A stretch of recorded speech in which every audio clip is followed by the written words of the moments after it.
Welcome back to the Contrarian, everybody. I hope you are all doing well. I'm recording outside again today.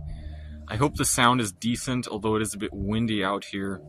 But I hope you can also enjoy some of the backdrop. I'm just up against some cliffs here around where I'm hiking. But I really wanted to make a follow-up video today regarding Michael Burry's portfolio. I really didn't do an in-depth review of the changes he made that was updated about a week and a half ago in his most recent 13F filing. About a week and a half ago, the fourth quarter of 2023 came out. It basically came out what positions Michael Burry added, which ones he sold out of completely, and overall his outlook going into 2024. And we're through 2 months in 2024 so far, so it's a bit outdated, but I still really like to take into account what Michael Burry is thinking, what decisions he decided to make in the fourth quarter of 2023, and maybe he's changed it a little bit so far in the first 2 months, but it is really interesting to look at some major shifts that really took place in his portfolio. Michael Burry's a really well-known investor, featured in The Big Short. He's been on board with a lot of the more recent developments in the stock market. He's very well known. A lot of people reference him, what he does, and things like that. I myself like to pay attention to major developments that he makes and opinions of his as well. He's on Twitter, very followed on Twitter as well out there. But, featured in The Big Short, he was very correct when it came to GameStop and the short squeeze, gamma squeeze, everything that happened there with GameStop. He was very early on that as well. And right now, the last several years, he's been fairly bearish. He's put out some kind of cryptic but very bearish tweets in the last couple of years. He basically put out a one-word tweet about a year ago just saying sell, and a lot of people took that as a very bearish sign that they needed to, sell their positions, or that Michael Burry was at least, very bearish on his overall outlook for the economy and for the stock market. And it's really interesting looking at the one previous 13F filing in the third quarter of 2023. Michael Burry had a very large short position using put options on semiconductors, and semiconductors are definitely the high flyers of the last year.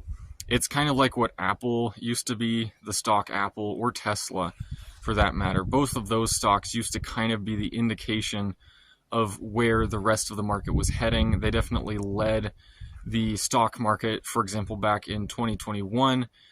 Tesla ripped higher and higher. The market followed that. And, since then, Tesla's kind of fallen out of favor when it comes to leading the market. It seems to have kind of rotated into semiconductors now, with the stock like Nvidia really being the stock to watch if you're, looking at overall flows and overall sentiment as well, where that is. Nvidia and semiconductors, broadly speaking, have really been the place to be in the last year or so. And Michael Burry had a very large short position on semiconductors in the third quarter, and that obviously didn't play out as he thought. Semiconductors continued to go higher in the third and fourth quarter, and definitely in the first 2 months of this year, they're substantially higher. So, he exited that short position, probably a good decision on his part. He may have lost some, in that position. I don't know exactly his cost basis or other, exact price targets like that, but it's important to keep in mind that Michael Burry was incorrect in that assessment of his, bearish assessment on semiconductors, and overall, I think, bearish on the stock market as well. But it's interesting to see his portfolio now and recent changes he made. He very much so added to his two largest positions in JD.com and Alibaba, two Chinese stocks. So he appears to be very bullish on Chinese stocks, which, broadly speaking, have been very beaten down in the last couple of years. They really have not seen the substantial rally that US-based equities have experienced. And if anything, Chinese stocks are really perhaps the most undervalued they've been for several decades. A lot of this has to do with the real estate issues China's facing, the deceleration of their economic growth. Some investors are very worried on that, thinking that'll continue. Burry, on the other hand, appears to think that, relative to everything else, Chinese stocks could perform pretty well. At least that's what his portfolio reflected a couple of months ago. Also, really interesting to point out is he overall added a lot of positions. He only sold out of a few, trimmed a few positions, but he really added a lot in the fourth quarter, and that would have played out well. Generally speaking, most of his positions were up pretty substantially in the final few months of last year, and they look like they're up in the first 2 months of this year as well. So, overall, he did add again to his big tech positions, with Google and Amazon being kind of the two of the Magnificent Seven stocks that he's holding right now.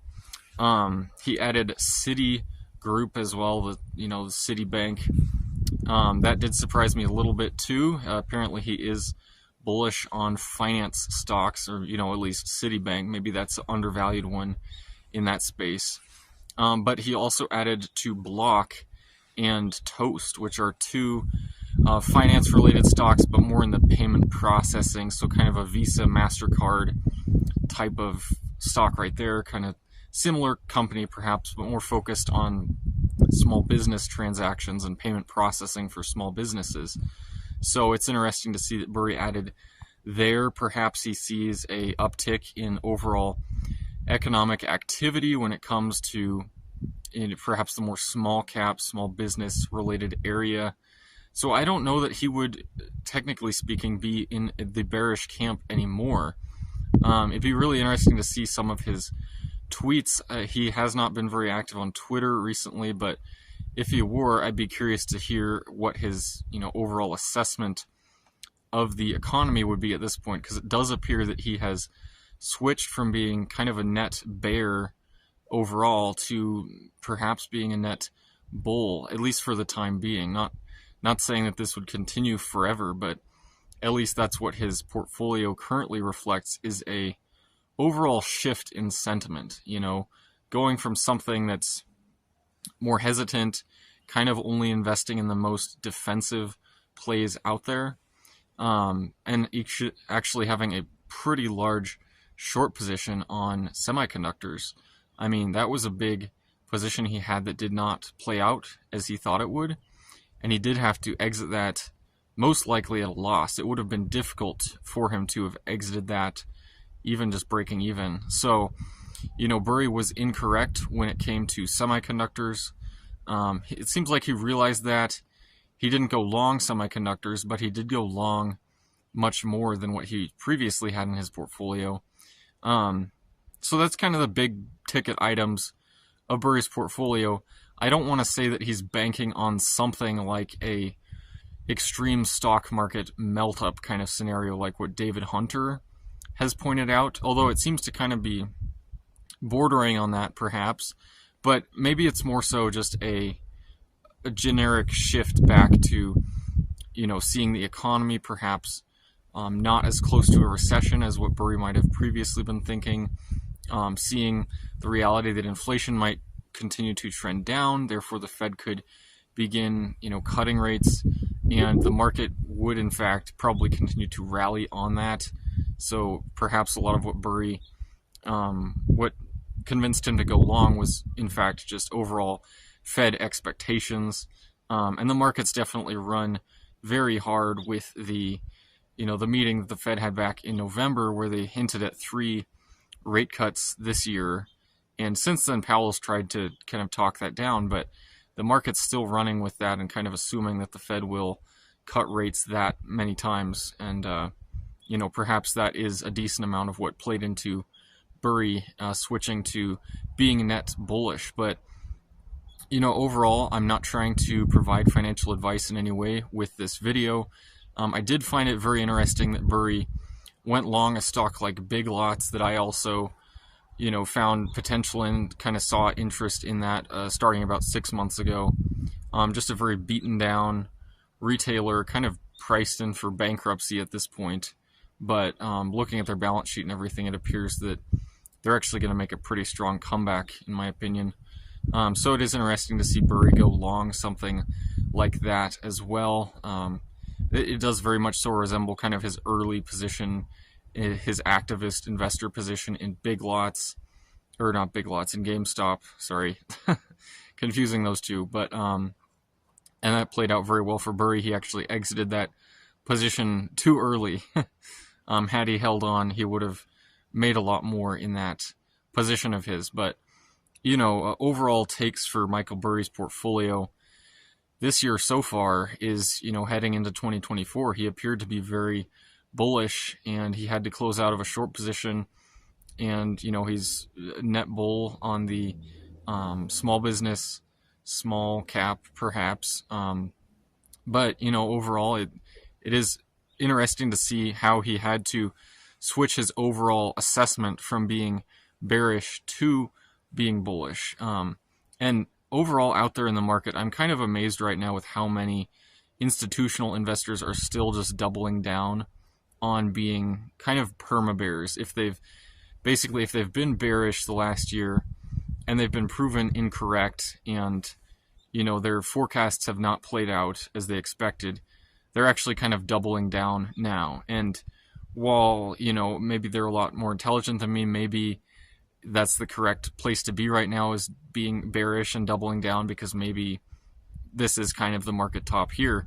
But that's not what I see looking at sentiment, especially just the sentiment of institutional investors being so skeptical. It does lead me to believe there's a lot of money out on the sidelines right now, that this is not in fact a market blow off top, as many of them are saying, but that the blow off top could in fact be a lot higher than here. This is not meant to be taken as advice in any way, shape, or form, but just an overall assessment of Burry. It appears he was able to kind of rework his framework and switch to being bullish, whereas a lot of these other institutional investors could be a lot more slow to pivot. Maybe they never do. Maybe some of them just continue to stay bearish and kind of miss out on everything, which might not be that bad. But I guess in hindsight, looking like at the .com bubble and things like that, there were a lot of institutional investors that were very bearish for years, and then finally they kind of had to pivot to being long, and they got caught in the top of the .com bubble. But that's kind of a side note, but almost just saying how it's surprising to see how many investors, and especially on the institutional side, are staying skeptical for this long. I'll just be curious to see if and when that changes. But overall, Michael Burry, kind of a legendary investor I like to keep track of and keep in mind when I'm making overall decisions, kind of gauging where things are at. Overall, I like to keep his overall positions and opinions in mind. But I would love to hear what all of you think about Michael Burry and his overall thoughts on stocks, his positions as well. What you think about all of this in the comment section below. And if you liked this video, just consider subscribing, giving it a thumbs up, and I hope to see all of you again at some point.